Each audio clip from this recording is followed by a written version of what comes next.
Do you not like interactive games of Magic? Do you want to win your matches at the turn of one card? Perhaps you like it when your opponent goes, well, if you had it, there's nothing I could do.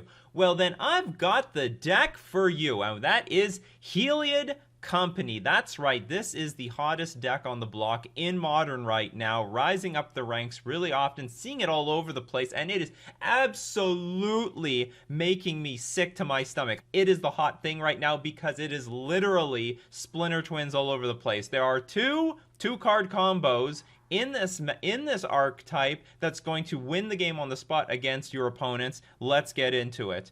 So the deck revolves all around Heliod's Sun Crown, which says it's indestructible, so if it's on the battlefield, good luck getting rid of it because you're just basically not. I mean, you'd have to be really lucky for your opponent to get the devotion online so that either you can dismember or path to exile, but guess what? That is very unlikely to happen. As long as your devotion to white is less than 5, Heliod isn't a creature. Whenever you gain life, put a +1/+1 counter on target creature or enchantment you control, and it has an activated ability of a white and a generic. Another target creature gains life link until end of turn. Let me tell you what it does with this.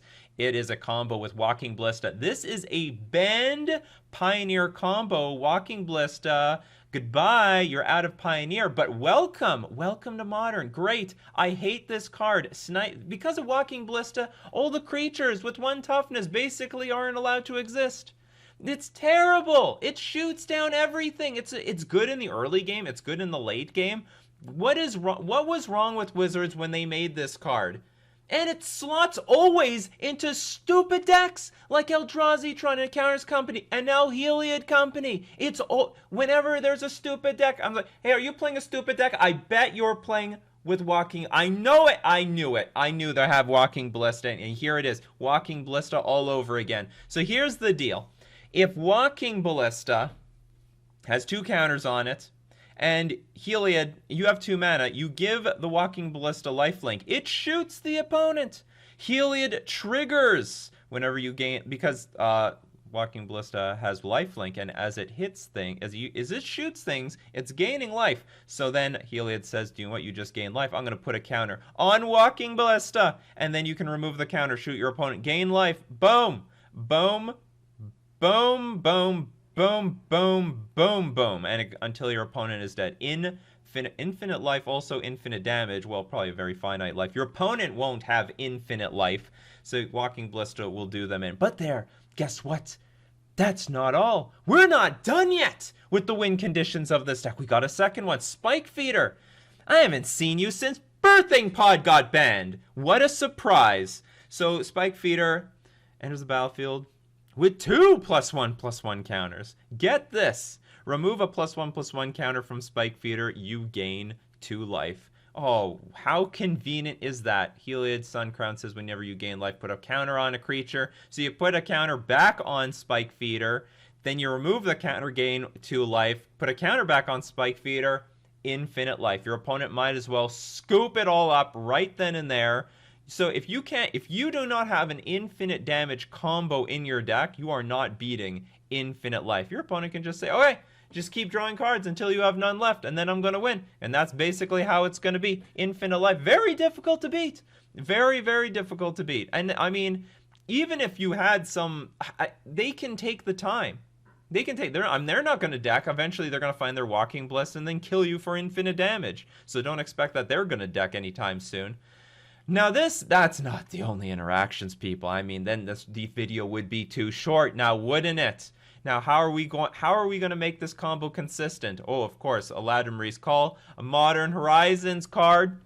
What a surprise. Search your library for a creature card, reveal it, put it into your hand, then shuffle your library. Whatever you're missing. Walking Ballista. Oh, Spike Feeder, Heliod Sun Crown. Go get it. And not only that, Ranger, Captain of Eos. When it enters the battlefield, you may search your library for a creature card. Converted mana cost 1 or less. Reveal it and put it into your hand, then shuffle your library. How convenient. You can get Giver of Runes to protect your future combo, or you could get the combo piece itself, Walking Ballista. Every single time I see Ranger, Captain of Eos, 100% they go for the Walking Ballista. My blood boils. I mean, they're already at 3 mana. They're close to 4. Walking Ballista is going to come down and, it always wrecks my life. And then if you want to interact with the combo, well, guess what? There's actually more text on this thing. This is also from Modern Horizons. Sacrifice Ranger Captain of Eos. Opponents can't cast non-creature spells this turn. So if you wanted to interact with the combo, too bad. Sacrifice Ranger Captain of Eos. Then they play their Spike Feeder or Walking Ballista with all the mana to go off, and then you're dead. That's it. That's it. You're dead. Goes for the combo, protects the combo. And, oh, Collected Company. This card makes me want to throw up. Because everything in this deck basically is everything costs less than 4 mana except Collected Company itself. So you could conveniently Collected Company into Spike Feeder and Heliod Suncrown at the same time. And basically win immediately. How often do you get to do that? Okay, that's like, it's basically like Splinter Twin at instant speed. End of your turn, Collected Company. Thanks for coming out. Thanks for playing. Was that a good game? Did you have fun? Oh yes, that was such skill right there. Spike Feeder and Heliod. I hate this combo. I've hated it for years. I was happy when Birthing Pod got banned, so I didn't have to see this damn thing ever again. Now, the silver lining is that you can interact with this combo a little bit. Let me tell you how, because I don't want this deck running away with the metagame in Modern. Absolutely not. I do not want to see this deck all over the place. I'm getting already tired seeing this deck once a league right now. That's one too many times. I want to see it 0 times a league. Let me tell you how you interact. You have to remove a counter from Spike Feeder. Enters the battlefield with 2. When you remove 1, the trigger's on the stack. In response to the trigger resolving, before they gain life, you gotta kill this thing, alright? You have an opportunity to kill it with Lightning Bolt, Fatal Push, Path to Exile, and at that point, if they want to remove the second counter to get another life, Spike Feeder's dead. There's no +1/+1 counters on it. 0/0 creature, it dies. That's the best I got. Honestly, that's the best I got, and that's basically the same similar situation with Walking Ballista.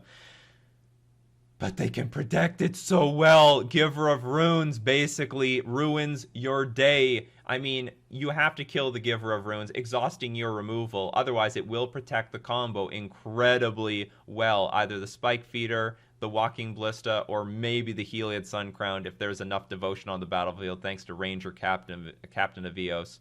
And I don't know, Skyclave Apparition from the sideboard. So, I mean, you have to... It exhausts your removal, too. It's a real pain. It's so consistent. I mean, if you don't... This is incredibly consistent. You're going to get off one of these things very, very reliably. Oh, and they're even playing with the ramp synergy that the Ponza decks are using. Turn 1 Arbor Elf into turn 2 Utopia Sprawl. Well, that is amazing. You have like 4 mana available on turn 2 because turn 1 you play the Arbor Elf, turn 2 you play another land. Utopia Sprawl, a forest, add 2 mana. Arbor Elf, untap, add another 2 mana. I mean, you could get turn 2 infinite life off. Turn 2! It's possible. I'm not lying here. I'm not BSing here. There are other cards in this deck. What else is in this deck? How many cards are from Modern Horizons? Not a surprise. All right, we've got Conclave Mentor here. If one or more +1/+1 counters would be put on a creature you control, that many +1/+1 counters are put on that creature instead. Whenever Conclave Mentor dies, you gain life equal to its power. So what ends up happening is this is hardened scales on top of a creature. Hardened scales, by the way, that you can dig for with your Aladdin Recall and find off of Collected Company. Now, a cute synergy is you can just start... Spike Feeder actually also has more words. I didn't even get to some other... I mean, it's everything that's on it is amazing. And on top of that, you can pay 2 mana, remove a counter from Spike Feeder, put a +1/+1 counter on target creature. So what ends up happening is, with Conclave Mentor out, basically doubles the counters.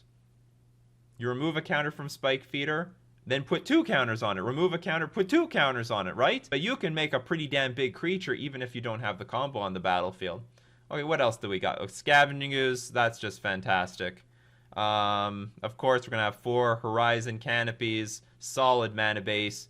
They get to play with the best cards, the best removal, Path to Exile, Veil of Summer, always in the contention of getting banned, still exists in the format.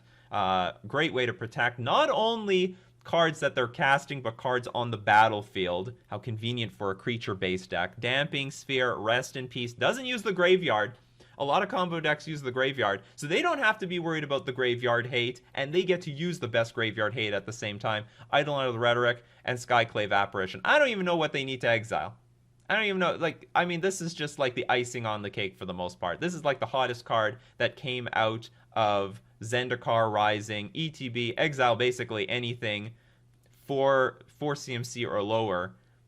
Very, very powerful card. Get, like, goodbye Death Shadow, goodbye Scourge of the Skyclaves, Karn, Ensnaring Bridge.